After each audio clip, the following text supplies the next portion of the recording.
Hello class 11th। हम chapter पढ़ रहे हैं, chapter 4 chemical bonding and molecular structure. So आज हम यहाँ पे डिस्कस करने वाले हैं कोसेल लुईस अप्रोच को। इन्होंने क्या बताया था, एक्चुअली ये कहना क्या चाह रहे थे वो हम यहाँ पर आज डिस्कस करते हैं। सो फर्स्ट हम जो लुईस सर हैं हमारे, एक्चुअली वन मोर थिंग, यहाँ पर जो उन्होंने चीजें बताई हैं वो इंडिपेंडेंटली बताई है। ठीक है, ये जो डिस्कस हो रहा था ये हो रहा है इन 1916। सो इन 1916 के टाइम ये सारी चीजें इन्होंने ढूंढी, रिसर्च की, एंड दोनों ही क्या कर रहे थे, इंडिपेंडेंटली सर्च की है। लुईस सर अपना अलग सर्च कर रहे थे, जो कौशल सर है वो अपना अलग सर्च कर रहे थे। ठीक है, एक साथ उन्होंने मिलकर नहीं किया है, अलग अलग इंडिपेंडेंट सर्च किया। बट बात इन शॉर्ट तरीके थोड़े थोड़े से अलग है, बट वो कहना एक ही चीज चाह रहे थे, इस वजह से दोनों चीजों को हम एक साथ पढ़ते हैं। तो पहले हम लुईस सर की बातों को डिस्कस करते हैं कि वो क्या कहना चाह रहे थे। तो पहले हम लुईस सर की बात को यहाँ पर डिस्कस करेंगे। सो लुईस सर ने क्या बताया कि कोई एलिमेंट है, यानी ठीक है, दो हमने एलिमेंट से एग्जांपल लेते हैं। फर्स्ट एक हम ले रहे हैं बहुत कॉमन, जो आपको सबको पता है, बहुत ज्यादा यूज भी होता है। हम सोडियम लेते हैं एंड वही क्लोरीन। ठीक है, सोडियम ले रहे हैं और क्लोरीन ले रहे हैं, और इनका हम क्या करते हैं, पहले तो हम इनका इलेक्ट्रॉनिक कॉन्फ़िगरेशन निकालते हैं। सो इनका एटॉमिक नंबर 11, एटॉमिक नंबर 17। इसका हम इलेक्ट्रॉनिक कॉन्फ़िगरेशन करेंगे तो वो क्या आएगा बेटा, 281 है ना। एंड वही अगर हम इसका इलेक्ट्रॉनिक कॉन्फ़िगरेशन करते हैं क्लोरीन का, तो दैट इज 287 है ना। इसको हम 1s1 1s2 के फॉर्म में भी इसे चेंज करके देख सकते हैं कि क्या इलेक्ट्रॉनिक कॉन्फ़िगरेशन होगा, तो उसे भी देख लेते हैं हम यहाँ पर। सो यहाँ पर इनका जो इलेक्ट्रॉनिक कॉन्फ़िगरेशन है वो क्या होगा बेटा, that is 1s2 2s2 2p6, यानी कि जो पहली शेल है और जो दूसरी शेल है वो कंप्लीट फिल है। पहली शेल में मैक्सिमम 2 इलेक्ट्रॉन्स, तो वहां पर 2 इलेक्ट्रॉन्स हैं और कंप्लीटली फिल्ड शेल है। दूसरी शेल है उसमें मैक्सिमम 8 है। जो उस शेल में भी जो सब सेल्स है, यानी कि जो s है उसमें मैक्सिमम 2 हो सकते हैं, तो यस ऑफ कोर्स वहां पे 2 है, और p उसमें मैक्सिमम 6 हो सकते हैं, तो वहां पर 6 है। नेक्स्ट सेल जो है वो है 3s1, so 3s1, but s में कितने हो सकते हैं, मैक्सिमम 2, बट यहाँ पर कितने हैं, 1। तो ये क्या है, ये कंप्लीटली फिल्ड नहीं है। अगर ये हम इस तरीके से कुछ लिखें, सो ये फिल्ड, ये भी फिल्ड, p में 3 ब्लॉक्स, 1 2 3 4 5 6 फिल्ड, लेकिन 3 जो लास्ट वाला सेल है वो फिल्ड नहीं है। ठीक है, चलो इतनी बात हमने की अबाउट द सोडियम। अब अगर वही बात हम करते हैं फॉर क्लोरीन, क्लोरीन का भी हम लिख लेते हैं बेटा इस हिसाब से। तो यहाँ पर क्या होगा, 1s2 fine, 2s2 2p6 fine, 3s2 3p5 5 6 7, yes. क्यों, क्योंकि उसके पास है ही नहीं है ना, और इलेक्ट्रॉन नहीं है, जितने हैं उसने फिल कर लिए। सो इसकी भी 2 शेल्स कंप्लीटली फिल है। अगर मैं आपको फिल करूं तो ऐसे ही बनेगा। ठीक है, सो जो 2 शेल्स हैं वो कंप्लीटली फिल्ड हैं, बाकी जो ये रेस्ट सेल्स बची हुई है जो कि कंप्लीटली फिल्ड नहीं है। ठीक है, कंप्लीटली फिल्ड नहीं है। सो हर elements according to Lewis sir, उन्होंने बताया कि हर जो एलिमेंट्स है, जितने भी एलिमेंट्स होते हैं, वो क्या करते हैं, अपनी सेल को कंप्लीट करना चाहते हैं। वो अपनी ड्यू टू सम प्रोसेसेस, कुछ प्रोसेस है जिनके थ्रू वो अपनी सेल को कंप्लीट करना चाहते हैं। तो ये कंप्लीट करें, इसके पहले उन्होंने एक और टर्म बता दिया कि चलो ये जो लास्ट सेल है जो इनकम्प्लीट है, जो लास्ट सेल है जो इनकम्प्लीट है, यहाँ पर भी इनको हम बोल देते हैं वैलेंस सेल, है ना। वैलेंस सेल है और इनके अंदर जो इलेक्ट्रॉन्स है वो वैलेंस इलेक्ट्रॉन है जिनको इन्हें कंप्लीट करना है। बट उनके अलावा भी तो बहुत सारी चीजें है ना, उनके अलावा भी एक पॉजिटिव चार्ज न्यूक्लियस है, इनर सेल्स के इलेक्ट्रॉन्स हैं जो कि यूज नहीं हो रहे हैं। उनको क्या, उनको भी तो कुछ कहेंगे, तो उन्होंने यहाँ पर एक वर्ड यूज किया, कर्नल। कर्नल, फर्स्ट पॉइंट हम यहां से लिख देंगे कि उन्होंने एक वर्ड यूज किया था, वो वर्ड क्या है, that is colonel's. Colonel's actually होते क्या, कर्नल है न्यूक्लियस, मतलब जो भी एलिमेंट है उसका न्यूक्लियस प्लस, न्यूक्लियस में क्या होगा, प्रोटॉन, तो proton plus inner shell electrons, या इनर शेल से इतना लिख रहे हैं, inner shells, all inner shells, मतलब सोडियम। अब सोडियम का मैंने कॉन्फ़िगरेशन ये इसीलिए किया ताकि आपको शेल्स प्रॉपर दिखे। तो यहाँ पर बेटा ये क्या कह रहे हैं कि जो कर्नल्स है, जो इनके पास जो पॉजिटिव न्यूक्लियस है वो तो होगा ही कर्नल्स के अंदर, ऑल्सो जो इनर शेल इलेक्ट्रॉन्स यानी कि ये इलेक्ट्रॉन्स, ये क्लोरीन के सेंस में ये इलेक्ट्रॉन्स पी तक, ठीक है, ये जो इलेक्ट्रॉन्स हैं ये बेटा क्या है, कंप्लीटली फिल्ड नहीं है। अरे मैंने जल्दी जल्दी में इसको एक ही दिखाया क्योंकि मैंने आपको बोला था एग्जैक्ट सिमिलर वो ऊपर ऐसा है, हाँ 3 होते हैं, जल्दी जल्दी में लिख दिया था बेटा है। सो अब यहाँ पे क्या है बेटा, देखिए जो आपके इनर सेल्स हैं, जो इनर सेल्स के इलेक्ट्रॉन्स हैं वो तो कुछ नहीं कर रहे हैं, बिल्कुल नहीं कर रहे हैं, उनको कुछ नहीं करना है, वो कम्प्लीटली फिल्ड है ऑलरेडी। अब आप 10th क्लास पढ़ करके आ गए ना, अब सुबह फर्स्ट ईयर में है, सो अब क्यों आप दोबारा आप 10th की वही बुक वापस उठाएं, नहीं, कर लिया आपने, एक बार पढ़ लिया, खत्म कर दिया, जितने भी चैप्टर्स थे हम सबने पढ़ डाले, उसको टेस्ट भी दे दिया, पास भी हो गया, तो दोबारा हम इन चीजों को क्यों उठाएं, है ना। सो वही चीजें यहाँ पर भी है कि जो सेल्स कंप्लीटली फिल्ड है उनको हमें लिखना ही नहीं है, उनके बारे में हम बात ही नहीं कर रहे, बिकॉज उनके वजह से कोई भी केमिकल रिएक्शन या केमिकल चेंज नहीं हो रहा है। जो भी केमिकल रिएक्शंस हैं या केमिकल चेंज हैं वो हो रहे हैं by the valence shell. So valence shells को भी हम डिस्कस करेंगे। वो तो फर्स्ट इन्होंने जो पॉइंट बताया था वो ये बताया कि क्या होते हैं, इनमें कर्नल्स होते हैं, कर्नल्स मतलब पॉजिटिव चार्ज न्यूक्लियस, और इनर सेल्स, ये सारी एक साथ जब हम लिख देते हैं तो उन्हें हम कर्नल्स लिख देते हैं। जैसे कि अगर मैं एन का कर्नल बनाऊं तो क्या है, ये एक ऑर्बिट बनाया मैंने, थोड़ा मैं इसको नीचे बनाते हैं क्यों, ठीक है, एक ऑर्बिट हम बना रहे हैं, एन का कर्नल्स बना रहे हैं, ओके। सो मैं यहाँ पे कर्नल बना रही हूँ, नॉर्मल एक सेल, और ये Na, तो ये जो Na है वो एक्चुअली सिर्फ अपने पॉजिटिव चार्जेस को ही नहीं रिप्रेजेंट कर रहा है, it's also representing their inner shells, वो अपने इनर सेल्स को भी रिप्रेजेंट कर रहा है। चलो पहले बात तो इन्होंने ये बता दी। दूसरा इन्होंने ये बताया कि जितने भी जो भी कर्नल्स होते हैं उन कर्नल्स के अराउंड, उन कर्नल्स के सराउंडिंग में एक क्यूब लाइक स्ट्रक्चर होता है, ठीक है। बहुत प्रीवियस की बातें हैं, हम 1916 की बातें कर रहे हैं, जिस टाइम पे इतना चीजें डेवलप नहीं थी, इतने हमें इलेक्ट्रॉन्स एंड प्रोटॉन्स के बारे में पता नहीं था। तो उन्होंने उस टाइम लुईस सर ने ये बताया कि फर्स्ट तो कर्नल्स है, एंड कर्नल्स के आगे आसपास एक क्यूब लाइक स्ट्रक्चर होता है, ठीक है, क्यूब, जैसे एक ये एक पॉइंट स्ट्रक्चर, या एक यहाँ, एक यहाँ, ठीक है, और एक उसके पीछे हो सकते हैं, तो एक यहाँ,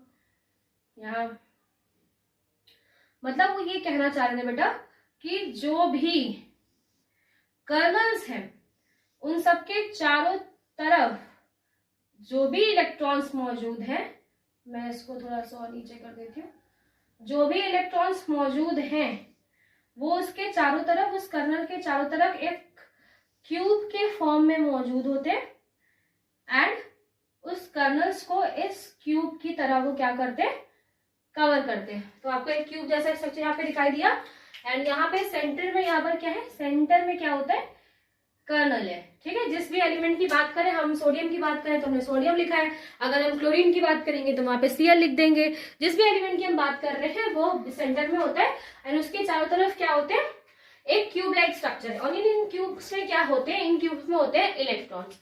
कितने इलेक्ट्रॉन्स होंगे, अब जिसकी आउटर शेल में जितने इलेक्ट्रॉन बच गए, यानी कि वैलेंस शेल में जो इलेक्ट्रॉन बच रहे हैं वो इन क्यूब्स में होते हैं, ठीक है। तो अब सोडियम के पास कितने हैं, इनके आउटर सेल में जस्ट 1 है, तो कि कोई भी एक ले लेते हैं कि ये एक सेल या फिर ये एक स्ट्रक्चर है जिसमें एक इलेक्ट्रॉन यहाँ पर फिल्ड है, ठीक है। तो इतनी बात अभी आपको समझ पर आई कि इन्होंने क्या बताया कि कर्नल्स है, उन कर्नल्स के अराउंड में एक क्यूब लाइक स्ट्रक्चर है जिसमें बीच में क्या होते हैं, कर्नल्स है, साइड साइड में इलेक्ट्रॉन्स होते हैं, ठीक है। अब मैं थोड़ा सा बोर्ड रब करूं, ये मैंने एक दूसरा स्ट्रक्चर भी वहां पे बनाया, स्ट्रक्चर में जैसे मैंने क्लोरीन बनाया है, और आपको अभी प्रीवियस बताया था कि क्लोरीन की जो लास्ट ऑर्बिट है वहां पर कितने इलेक्ट्रॉन्स थे, 7। सो फिल कर लेते हैं, 1 2 3 4 5 6 7, ठीक है। सो ये दो स्ट्रक्चर आपको दिखाई दे रहे हैं जहां पर हो क्या रहा है कि एक ऐसा ही स्ट्रक्चर है जिसके पास सिर्फ एक इलेक्ट्रॉन है और एक ऐसा स्ट्रक्चर है जिसके पास सिर्फ एक कम है, क्योंकि एक क्यूब बनाने के लिए मैक्सिमम कितने कॉर्नर्स हो, 8 कॉर्नर्स हो तब एक प्रॉपर क्यूब बन जाएगा, है ना। एक हमें क्यूब बनाना है तो 8 कॉर्नर्स तो एटलीस्ट होना ही चाहिए। बट सोडियम के पास क्या है, ये एक्स्ट्रा है, उसके लिए वो एक्स्ट्रा क्यों है, बिकॉज अगर वो क्या कर दे, इसे रिलीज कर दे, अगर वो यहाँ पर इसे रिलीज कर देता है यानी ये इलेक्ट्रॉन वो अपने शेल से बाहर निकाल देता है, तो वो क्या हो जाएगा, वो नोबल गैस की तरह बिहेव करेगा। बिकॉज नोबल गैसेस की क्या होती है, जो इनर आउटर सेल से वैलेंस सेल है वो कंप्लीटली फिल्ड है, तो उन्हें कुछ भी करने की जरूरत नहीं है। एंड वहीं अगर Cl को आप देखो तो उसके पास एक की कमी है, अब उसको कोई दे दे, ये जो इलेक्ट्रॉन मान लीजिए यहीं से आया, यही इसको मिल जाता है, तो ये भी क्या हो गया, कंप्लीट हो गया, है ना। तो और ऑल्सो अब आप ये भी सोचते हैं कि सोडियम दे ही क्यों रहा है, सोडियम ले लेना, सोडियम ले ले किसी से, बट सोडियम कितने इलेक्ट्रॉन ले लेगा, आप खुद सोचो। आपके पास आपको सोडियम को स्टेबल करने के लिए 7 इलेक्ट्रॉन से देने पड़ेंगे, तो 7 इलेक्ट्रॉन आप दो, इससे बेटर है कि वो एक इलेक्ट्रॉन रिलीज कर दे और जल्दी से स्टेबल हो जाए। एंड वहीं Cl में अगर वो एक एक करके अपने इलेक्ट्रॉन देगा भी तो उसमें काफी टाइम लगना है, उससे बेटर है कि वो एक इलेक्ट्रॉन ले ले और स्टेबल हो जाए। सो यहाँ पर इन्होंने ये चीजें बताई कि बिकॉज एक कर्नल है, कर्नल के अराउंड में क्यूब लाइक स्ट्रक्चर होते हैं, एक ऑक्टेट साइज स्ट्रक्चर बन गया जिसमें मैक्सिमम 8 इलेक्ट्रॉन्स होते हैं हर एक एलिमेंट्स के पास, और वो अपनी ऑक्टेट सेल या उसकी जो वैलेंस शेल है उसको कंप्लीट करना चाहता है, और इस कंप्लीट करने के लिए वो क्या करता है, या तो डोनेट करता है, इलेक्ट्रॉन्स को डोनेट करेगा या फिर एक्सेप्ट करता है, ठीक है। और जब वो इलेक्ट्रॉन्स डोनेट कर रहा है या इलेक्ट्रॉन्स एक्सेप्ट कर रहा होता है, सो जब वो क्या कर रहा है, डोनेट कर रहा है, डोनेट आप यहां से याद कर सकते हो, बिकॉज कोई पर्सन इलेक्ट्रॉन्स तभी डोनेट करेगा ना जब बहुत ज्यादा है तो उसके पास। सो पॉजिटिव का सेंस क्या है, बहुत सारे इलेक्ट्रॉन्स हो गए, ज्यादा हो गया, उसके बाद ले लो स्टेबल। नेगेटिव उसके पास कमी थी तो उसने वो इलेक्ट्रॉन्स यहाँ से ले लिए। सो इस वजह से एक इलेक्ट्रॉन्स डोनेट करता है, दूसरा इलेक्ट्रॉन्स एक्सेप्ट कर रहा है। एंड वहीं अगर हम नोबल गैसेस की बात करें, सो अगर यहाँ पर हम एक नोबल गैस बना देते हैं, ठीक है, एक नोबल गैस हम बनाते हैं, नियॉन बना लेते हैं। सो नियॉन में बेटा क्या है, 2 8 राइट, 10 है वो, सो 2 और 8, तो वो कंप्लीटली उसकी फिल है, उसमें तो कोई कुछ ऐसे करने की जरूरत नहीं है, तो उसके सारे इलेक्ट्रॉन्स पहले से ही फिल होते हैं, जिसकी वजह से उसे कुछ करने की जरूरत नहीं होती। इसीलिए जो कल मैंने आपको बोला था कि नोबल गैस क्यों नहीं कर रही है रिएक्शन, सो नोबल गैस इसलिए नहीं कर रही है क्योंकि उनका जो ऑक्टेट है वो कंप्लीट फिल है, या फिर जो उसका cube like according to Lewis का जो क्यूब लाइक स्ट्रक्चर वहां बन रहा है वो कंप्लीटली फिल है, इस वजह से वो किसी से भी रिएक्शन नहीं करती। एंड जिनके फिल्स नहीं होते या तो वो अपने उस एक्स्ट्रा इलेक्ट्रॉन को डोनेट करते हैं एंड दूसरे उसे एक्सेप्ट करते हैं। इस तरीके से क्या होती है, एक बॉन्ड जनरेट होता है, ठीक है, क्योंकि हर एक एलिमेंट्स यहाँ पर अब क्या करना चाहता है, हर एक एलिमेंट्स उस ऑक्टेट स्टेज को लेना चाहता है। थर्ड पॉइंट आप यहां से लिख सकते हो कि every atoms want to achieve octet stage जो है, ठीक है, जो ऑक्टेट स्टेज है उसको हर एक एटम अचीव करना चाहता है, और इसी अचीवमेंट के लिए उस ऑक्टेट स्टेज को वो अचीव कर सके, इसके लिए वो क्या बनाता है, केमिकल बॉन्ड्स, ताकि वो केमिकल बॉन्ड्स को क्यों बना रहा है, क्योंकि वो ऑक्टेट स्टेज को अचीव कर सके, और ऑक्टेट स्टेज कैसी है, एक स्टेबल स्टेज है। सो यहाँ पर हमने डिस्कस कर लिया अबाउट द जो भी उन्होंने अप्रोचेस बताई थी कि किस तरीके से कोई क्यों डोनेट कर रहा है, एक्सेप्ट कर रहा है, या फिर शेयरिंग हो रही है। हाँ, ऑल्सो वन मोर थिंग, उन्होंने शेयरिंग के लिए भी बताया था बेटा, मैंने वो बोला नहीं, आप याद रखिएगा कि जो लुईस सर है उन्होंने शेयरिंग एक्चुअली है क्या, तो हम यहाँ पे बनाते हैं हाइड्रोजन, हीलियम, लिथियम नीचे बना देते हैं, lithium, beryllium, boron, carbon, nitrogen, oxygen, fluorine, neon, ठीक है, तो इतने स्ट्रक्चर यहाँ पे बनाते हैं। सो हाइड्रोजन उन्होंने बोला लुइस सर ने कि जो कर्नल्स हैं, यानी कि जो कर्नल्स हैं, कर्नल्स के अंदर क्या क्या आ गए, न्यूक्लियस और ऑल्सो इनर सेल्स इलेक्ट्रॉन्स। तो न्यूक्लियस और इनर सेल्स इलेक्ट्रॉन्स को छोड़ने के बाद जो इलेक्ट्रॉन्स बचते हैं, इन शॉर्ट जो वैलेंस सेल के इलेक्ट्रॉन्स बनते हैं, उनको आप एक डॉट्स के थ्रू दिखाते हैं, एंड यही क्या है, लुइस सिंबल्स होते हैं। जैसे हाइड्रोजन, हाइड्रोजन के साथ बेटा केस ये है कि जो फर्स्ट सेल है वही उसकी लास्ट सेल है, उसके अलावा और कुछ है नहीं, तो वहां पर एक ही है, ठीक है, इसलिए उसको आप सिंपल एक डॉट से दिखा सकते हैं, बिकॉज एक ही शेल है उसके पास और वही उसकी वैलेंस शेल है। नेक्स्ट हीलियम की बात करें, सो इसके लास्ट शेल में कितने हैं, 2 इलेक्ट्रॉन्स हैं, और जो दूसरी शेल है उसके एस ऑर्बिटल में 2 ही इलेक्ट्रॉन्स हो सकते हैं, इस वजह से इनर्ट है। बट अगर हम यहाँ पर इसके वैलेंस इलेक्ट्रॉन को दिखाएं तो कुछ इस तरीके से। वही लिथियम, लिथियम एटॉमिक नंबर 3 यानी 2 और 1 है ना। सो अब इसके लास्ट ऑर्बिट में कितने होंगे, 1 इलेक्ट्रॉन होंगे, तो उसको आप किस तरीके से दिखा सकते हो, with 1 dot. Beryllium 2 and 2 because atomic number 4, तो 4 होने की वजह से 2 है लास्ट में, तो वहां पर भी कितने होते हैं, 2 है। अब आप ये बात सोचिए कि हीलियम की तरह बेरिलियम भी स्टेबल है, वो स्टेबल नहीं है बिकॉज वहां पर और भी शेल्स हैं, ठीक है, जिसकी वजह से वो स्टेबल अभी नहीं है, वो रिएक्शन करेगा। After that beryllium, boron, boron पे क्या होते हैं, 3, ठीक है, आप इससे आगे बढ़ाते जाएंगे बिकॉज ये क्या होगा, 2 and 3, atomic number 3, atomic number 4, atomic number 5, so 3 to 5। तो यहाँ पर कितने हैं, बैलेंस शेल में इनके कितने हैं, 3 इलेक्ट्रॉन्स, जिसकी वजह से यहाँ पे 3 डॉट यहाँ पे बनेंगे। कार्बन 6, तो 2 and 4, 1 2 3 and 4। नाइट्रोजन 7 यानी 2 and 5, 2 and 5। So last orbit में कितने, 5, इसलिए 1 2 3 4 4 5। ऑक्सीजन यानी कि 8, 2 and 6, लास्ट ऑर्बिट में 6, सो 1 2 3 4 5 and 6।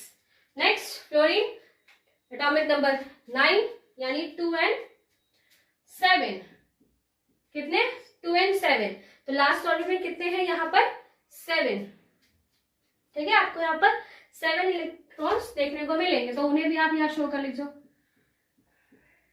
सारे इलेक्ट्रॉन्स ये लोग शो कर लेते हैं, ऐसा नहीं है कि सिर्फ आपको जो वैलेंस रखनी है या जिनके साथ आप रिएक्शन करोगे, बिकॉज यहाँ पर जो आपको 6 दिखाई दे रहा है, यहाँ पर आपको 7 है, यहाँ पर 5 है, एक्चुअली इनकी वैलेंसी ये तो होती नहीं है ना, इनकी वैलेंसी तो 3 होती है, नाइट्रोजन 3, यहाँ पर 2, यहाँ पर 1, क्यों, बिकॉज जब मैक्सिमम नंबर हो जाती है या फिर 2 with 4 से ज्यादा हो जाते हैं, सो वहां पर जो आप वैलेंसी बताते हो वो ऑक्टेट यानी कि 8 माइनस से करके बताते हैं, 8 minus 6, तो कितनी वैलेंसी हो गई, 2, तो ऑक्सीजन की वैलेंसी 2, और फ्लोरीन की होती है 8 minus 7 यानी कि 1। सो वो वैलेंसी है, बट यहाँ पर हम जितने भी वैलेंस सेल के इलेक्ट्रॉन है उन सबको दिखाते हैं। एंड आगे जब आप केमिकल रिएक्शंस पढ़ोगे तो वहां पे आप देखोगे कि बहुत सारे जो यहाँ पर एसिड्स है, लुइस लोन पेयर्स जो है, यहाँ पर जो लोन पेयर बच रहे हैं ऑक्सीजन के पास, नाइट्रोजन के पास, ये फर्दर भी रिएक्शन करते हैं, सो वो आप आगे देखेंगे, इसीलिए वो सारे वैलेंस सेल के इलेक्ट्रॉन्स यहाँ पे दिखाते हैं। Fluorine 10, atomic number, that's why 2 and 8, and 2 and 8 मतलब 8 तो उसको चाहिए थे और 8 उसको मिल गए, वो कंप्लीटली फिल्ड है, 2 3 4 5 6 7 8, तो कंप्लीटली फिल है। तो इस तरीके के स्ट्रक्चर जो हैं, जो यहाँ पे आपको सिंबल्स यहाँ पे दिखाई दे रहे हैं, these dots are called the Lewis symbols, ठीक है। सिग्निफिकेंस क्या है, क्यों, किस वजह से हम इसे एक्चुअली यहाँ पे यूज कर रहे हैं, सो जो इसका सिग्निफिकेंस है, इसकी वजह से हमें वैलेंसी के बारे में पता चलता है ना, हमें वैलेंसी के बारे में पता चल रहा है। ऑल्सो अब वैलेंसी पता चलिए तो वैलेंस इलेक्ट्रॉन भी पता चल रहे हैं, ठीक है, या तो आप ये कह सकते हो कि हमें वैलेंस इलेक्ट्रॉन्स पता चल गए तो हमें उनकी वैलेंसी पता चल रही है। जैसे यहाँ पर जो 1 2 3 इलेक्ट्रॉन्स को बहुत इजीली डोनेट कर देगा, बट कार्बन क्या करेगा, शेयरिंग करेगा, बिकॉज 4 इलेक्ट्रॉन्स को नहीं मिलेंगे और वो 4 के 4 डोनेट भी नहीं कर सकता, सो वो शेयरिंग करेगा। एंड जितने भी नेक्स्ट है वो टेक करेंगे, लेंगे, तो जब वो लेंगे उस टाइम पे तो वहां पर जितने वो ले रहे हैं वो उनका वैलेंसी होती है, या फिर आप डायरेक्ट उसको 8 के साथ माइनस कर लीजिए तो आपको वहां पे वैलेंसी मिल जाएगी। सो ये जितनी भी चीजें अभी आज आपने पढ़ी ये सब बताई थी किसने, लुईस सर ने। अभी ये जो फिनोमिनन है, अप्रोच है, वो कंप्लीट नहीं हुई। अभी इसके आगे जो कौशल सर ने जो बताया है वो भी हम डिस्कस करेंगे, एंड दोनों ही फिनोमिनन को मिलाकर जो लॉ बना है उसको हम डिस्कस करेंगे। तो फर्स्ट यहाँ पर जो लुईस सर के अप्रोच है वो मैंने आपको बताया, ठीक है। आप इसे अच्छे तरीके से देखें, और आपको अगर वीडियो समझ में आया या फिर आपको वीडियो पसंद आया है तो आप वीडियो को लाइक करें और ऑल्सो सब्सक्राइब माई चैनल।